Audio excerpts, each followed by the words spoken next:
Genesis chapters 9 through 12. And God blessed Noah and his sons and said to them, Be fruitful and multiply and fill the earth. The fear of you and the dread of you shall be upon every beast of the earth, and upon every bird of the heavens, upon everything that creeps on the ground, and all the fish of the sea. Into your hand they are delivered. Every moving thing that lives shall be food for you. And as I gave you the green plants, I give you everything. But you shall not eat flesh with its life, that is, its blood. And for your lifeblood I will require a reckoning. From every beast I will require it, and from man.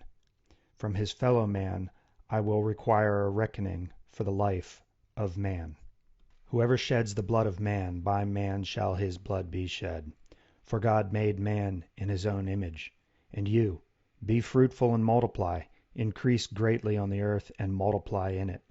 Then God said to Noah and to his sons with him, Behold, I establish my covenant with you and your offspring after you, and with every living creature that is with you, the birds, the livestock, and every beast of the earth with you, as many as came out of the ark, it is for every beast of the earth. I establish my covenant with you, that never again shall all flesh be cut off by the waters of the flood, and never again shall there be a flood to destroy the earth. And God said, This is the sign of the covenant that I make between me and you and every living creature that is with you, for all future generations. I have set my bow in the cloud, and it shall be a sign of the covenant between me and the earth. When I bring clouds over the earth, and the bow is seen in the clouds, I will remember my covenant that is between me and you, and every living creature of all flesh. And the waters shall never again become a flood to destroy all flesh.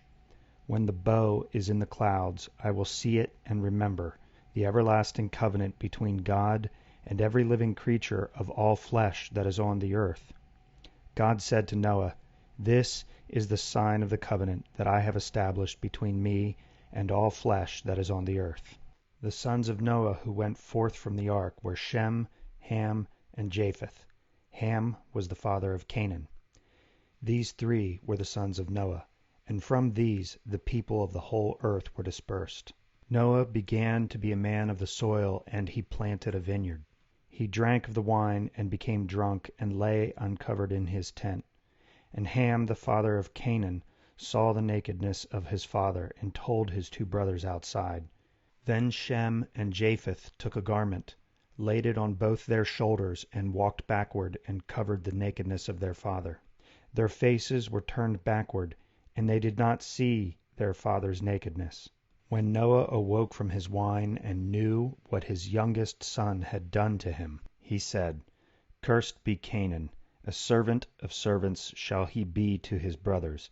He also said, Blessed be the Lord, the God of Shem, and let Canaan be his servant. May God enlarge Japheth, and let him dwell in the tents of Shem, and let Canaan be his servant. After the flood, Noah lived 350 years.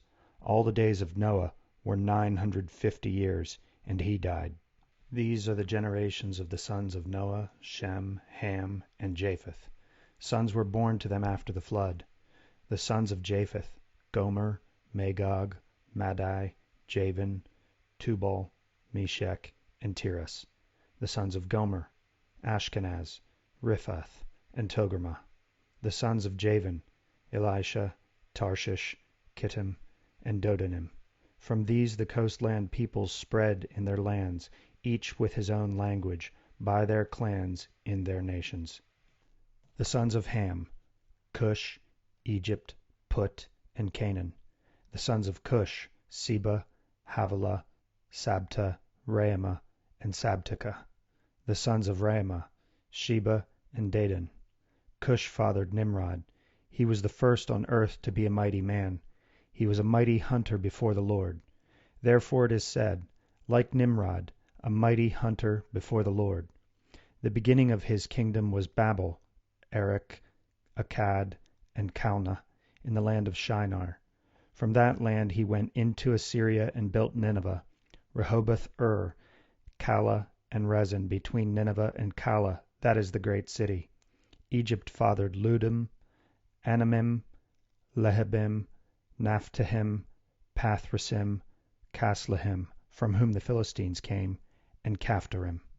Canaan fathered Sidon, his firstborn, and Heth, and the Jebusites, the Amorites, the Girgashites, the Hivites, the Arkites, the Sinites, the Arvadites, the Zemarites, and the Hamathites. Afterward, the clans of the Canaanites dispersed, and the territory of the Canaanites extended from Sidon in the direction of Gerar as far as Gaza, and in the direction of Sodom, Gomorrah, Admah, and Zeboim as far as Lasha. These are the sons of Ham by their clans, their languages, their lands, and their nations. To Shem also, the father of all the children of Eber, the elder brother of Japheth, children were born. The sons of Shem, Elam, Asher, Arpachshad, Lud, and Aram. The sons of Aram, Uz, Hul, Gether, and Mash. Arpachshad fathered Shelah, and Shelah fathered Eber. To Eber were born 2 sons. The name of the one was Peleg, for in his days the earth was divided, and his brother's name was Joktan. Joktan fathered Almodad, Sheleph, Hazarmaveth, Jerah, Hadoram, Uzal, Diklah, Obal, Abimael, Sheba, Ophir, Havilah, and Jobab. All these were the sons of Joktan. The territory in which they lived extended from Mesha in the direction of Sephar to the hill country of the east. These are the sons of Shem by their clans, their languages, their lands, and their nations. These are the clans of the sons of Noah, according to their genealogies, in their nations, and from these the nations spread abroad on the earth after the flood. Now the whole earth had one language and the same words.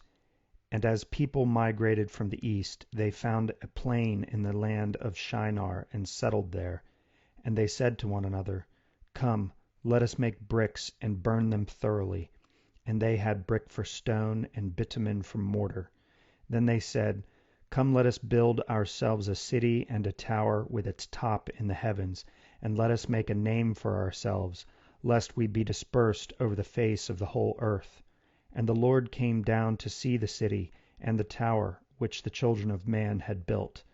And the Lord said, Behold, they are one people, and they have all one language. And this is only the beginning of what they will do.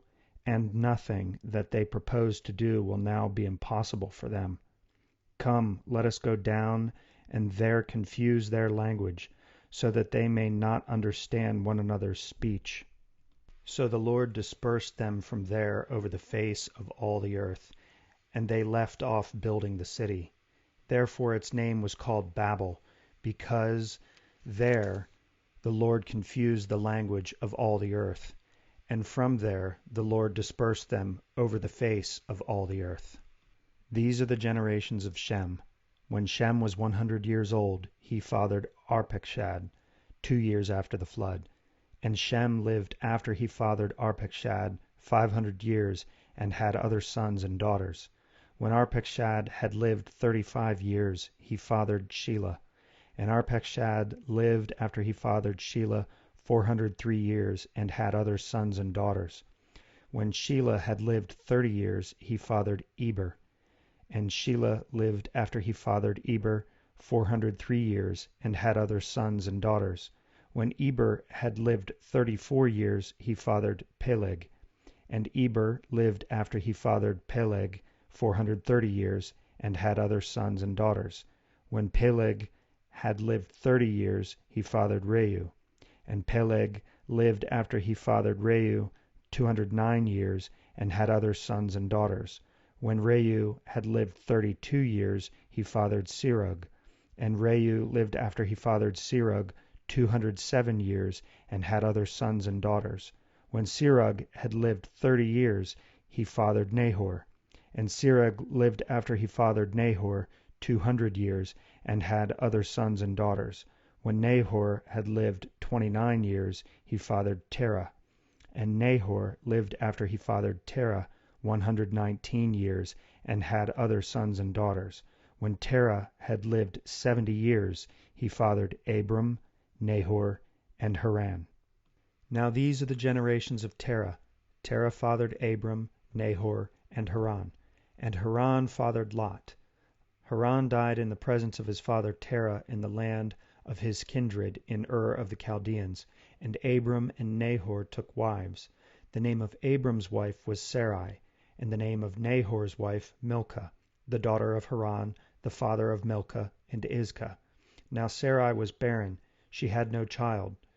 Terah took Abram his son, and Lot, the son of Haran, his grandson, and Sarai, his daughter-in-law, his son Abram's wife, and they went forth together from Ur of the Chaldeans to go into the land of Canaan.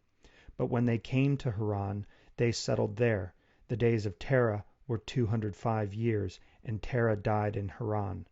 Now the Lord said to Abram, Go from your country and your kindred and your father's house to the land that I will show you, and I will make of you a great nation, and I will bless you and make your name great, so that you will be a blessing. I will bless those who bless you, and him who dishonors you I will curse, and in you all the families of the earth shall be blessed. So Abram went as the Lord had told him, and Lot went with him. Abram was 75 years old when he departed from Haran.